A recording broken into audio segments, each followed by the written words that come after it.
Indigenous Knowledge Systems is IKS. Our forefathers were farmers. Subsequently, if a homestead was full of chickens and the homestead decides that they want the chickens to bear as many eggs as possible for whatever reason that may be, those chickens will be tended by an old man. Why?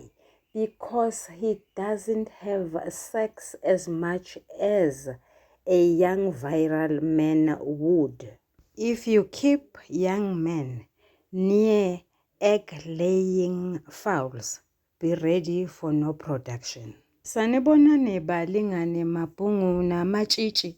Igama lami nguSpooky N isiZulu. Namhlanje senza umbhalo obuciko obizwa ngokuthiwa Kudela Owaziyo obhalwe nguBP Maphumulo. Senza inkomba uphawu lokuhlaziya. Umbuzo omude obizwa ngokuthiwa umoya nethoni. Ngaphambi kokuthi siqalise, let me do the following. Let me acknowledge everyone that is here, old and new subscribers alike. Guys, you are loved, valued, and appreciated. Let me extend this acknowledgement to our lovely visitors. Guys, please stay here and consider this your new home. You will not regret, I promise you. As you do that, please spread the word as this will assist the channel kakhulu. Umoya yisimo sabalingiswa. Umoya yisimo senhlalo. Sibheka ukuthi abalingiswa ingabe bajabule, bakhathazekile, banethezekile, kumbe bajabile. Ithoni yisu lombhali alisebenzisa ekwethuleni imizwa yabadlali. Le mizwa iqukethwe ngamazwi abo noma inkulumo abayishoyo.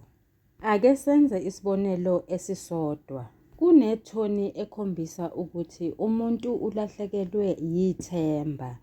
Umuntu onjalo uzobe ekusiphi-ke isimo, uzobe esesimeni sokukhathazeka.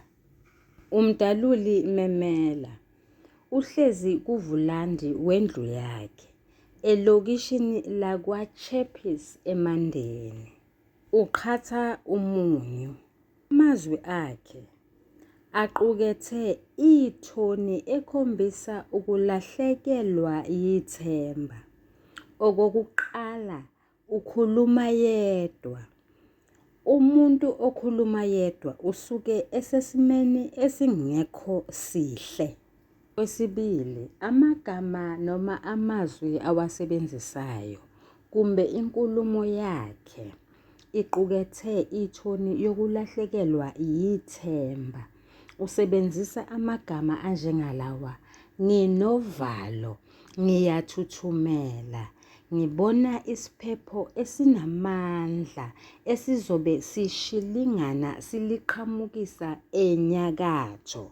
Umdaluli uthi kuzokhalwa, kusalwe kubanjwe nongezansi, ngoba kuzosiphuka kwasani, kudilike noma yini. Umdaluli memela uphinde asebenzise amazwi aqukethe ithoni yokuncenga. Simuzwa ethandaza, ekhuluma nenkosi, ecela ukuba imnikeze amandla ukuzabalazela lesi siphepho. Iphinde imnikeze nesu lokusivika ukuze angazitholi esenkingeni yokuphephuka. Lapha sibona umoya wokuzithoba kukamdaluli phambi komdali. Umdaluli memela uhlezi nomndeni wakhe bayancokola. Sibona ithoni esetshenziswa yibona emazwini abawakhulumayo.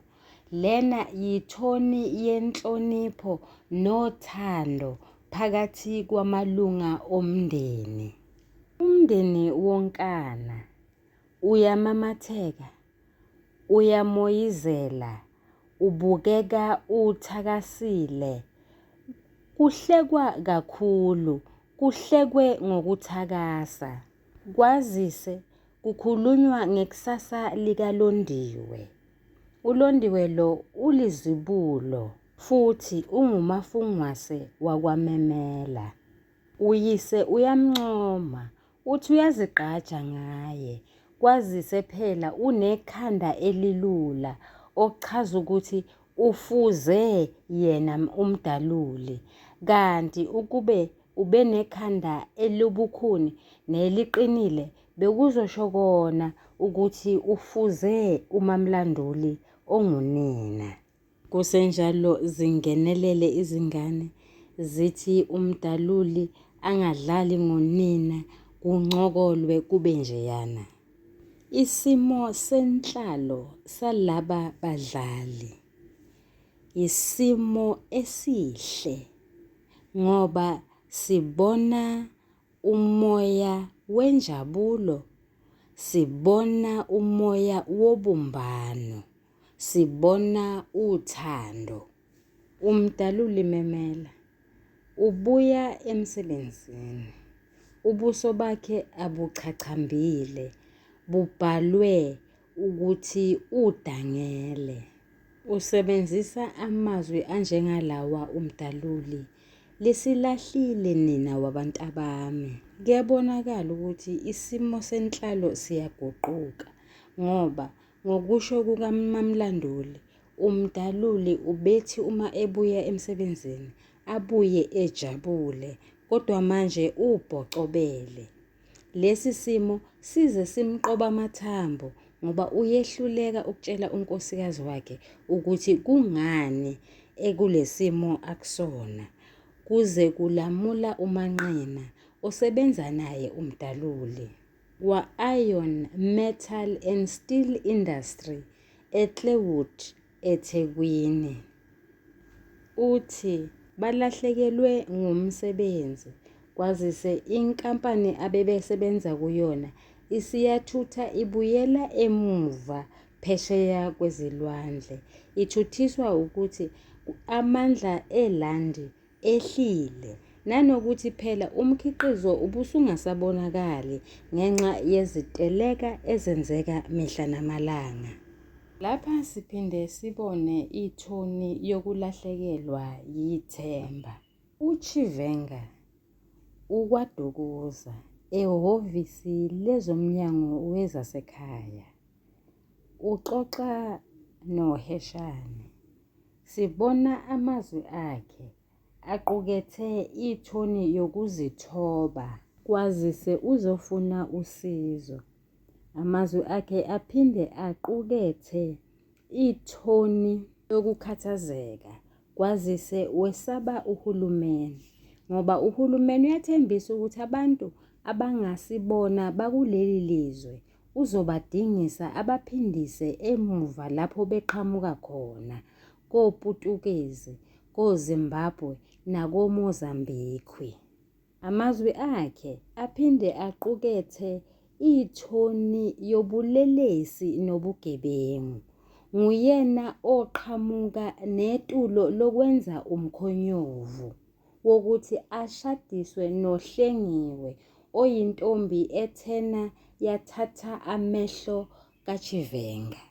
Usefuna ukuba uHeshane athembise uHlengiwe umsebenzi bese ecela ipasi lakhe. Emva kwaloko lilahlelahleke lelo pasi. Uma libuya linesibongo kungesona, lilahleke futhi uma libuya linegama okungelona. Ekugcineni liyobuya selinesibongo esifana nesikaChivenga futhi sekuthiwa usengumuntu oshadile uHlengiwe. Amazwi kaHeshane aqukethe ithoni enobuhlakani, ithoni ekhombisa ukuthi usabalele ngolwazi ngoba uyazi ukuthi nanoma abantu abanjengoChivenga kungabantu bokufika, kodwa nabo banawo amalungelo athize. Uthi kwavunyelwana phakathi koMnyango Wezasekhaya, uMnyango Wezenhlalakahle, uMnyango Wezobulungiswa, uMnyango Wezokuthuthukiswa Komthethosisekelo kanye noMnyango Wezisebenzi ukuthi abokufika abazukuxoshwa kuleli. Okwesibili, uthi ngeke baxoshwa ngoba banamakhono futhi bavula amathuba emisebenzi kuzakhamuzi zakuleli. Isimo senhlalo sihle, bayavumelana ngomkhonyovu abazowenza. Sibona ithoni yokulila neyokulahlekelwa yithemba emzini kaMdaluli ngenxa yokufika kweheheba lesikweleti esivela ekholiji lapho kufunda khona uLondiwe. Mdaluli uthi ingane zakhe zizodla udaka. Kwabona oKhombephi noNenelezi nabo bayabona ukuthi basazoke balale bengadlile ngelinye ilanga uma izinto zizoqhubeka ngale ndlela. Kwazise phela leli heheba linqumela uMdaluli ugwayi katiki. Uma engakhokhile nje, uLondiwe akazuhlala abhale izivivinyo zokuphela konyaka. Uma kungase kwenzeke ukuthi abhadale kodwa angaqedi, imiphumela ayizukuphuma, izogodlwa kuze kuqedwe isikweleti leso. Isimo senhlalo asisihle, umndeni ujabhile. Sibona ithoni yolaka, yokucasuka, yokungabi nasineke kaMdaluli ngenkathi enikezwa ukudla kwakusihlwa. Simbona ebhavumula. Akakufuni ukudla ngoba inhliziyo imnyama. Kodwa ngokukaMamlanduli uyabonakala ukuthi ulambile, uyazamula futhi enjalo nje. Kunokuba achaze ukuthi into emenza ukuba abe kulesi simo yingoba kwasaziwayo lapho ebesethole khona umsebenzi wokuba ngumeselandi. Usesindwe zinyawo, umsebenzi wanikezwa uChivenga okungumuntu okhuluma isiZulu esingaqondakali ngoba okokuqala uChivenga ukwazile ukubamba isikhathi. Okwesibili, uChivenga akabizanga imali emba eqolo. Isimo senhlalo asisihle. Sibona uMdaluli ebeka uMamlanduli isandla. Impi isizilanyulwa nguye uManqina othi ubaba lona akazithibe, angavuma inhliziyo ukuba ilawule imizwa yakhe ngaphezu kwengqondo. Sibona ithoni yokusongela nokwenzakalisa phakathi kukaMdaluli naye uMpepezeli. Kudingidwa udaba lukaChivenga lokuthi bangamsunduza kanjani. uMpepezeli uthi mabamqonde ngqo, bamtshele ezikabhoqo ukuthi nje angalibeki unyawo lwakhe uma ngabe engafuni ukungena enkingeni. Ngokubona ukuthi lo muntu useyisilomo lapha eNingizimu Afrika, uMdaluli uthi kungcono enzakaliswe ngokuthakathwa. Isimo senhlalo asisihle, ngesokukhathazeka. Kwazise uMdaluli uyafuna ukubeka isinkwa etafuleni. Yize isinqumo asithathayo singesihle uma sibheka ubuntu, uma sibheka ubulungiswa. Sibona ithoni yokuncenga neyenkanuko kwaMdaluli. uMdaluli usefuna indabandaba kunkosikazi wakhe owenqaba nayo. Isimo senhlalo asisihle ngoba uMdaluli wagcina ebeka unkosikazi wakhe isandla. Kwagcina sekukubi okwangempela ngoba izingane zakhe zagcina sezibiza amaphoyisa kwazise zisaba phela ukuthi hawu engazathi lento eyenzekayo isingumchilo wesidwaba. Nango phela uyise usehlala njalo nje ebabhaxabula. Wafika uzayeka wabe ziyamkhalela njalo umdaluli. Sibona ithoni yozwelo. Kusesibhedlela lapha kwaDukuza. UChivenga usesibhedlela uyagula. Uvakashelwe ngumpepezeli omzwelayo kulesi simo akuso.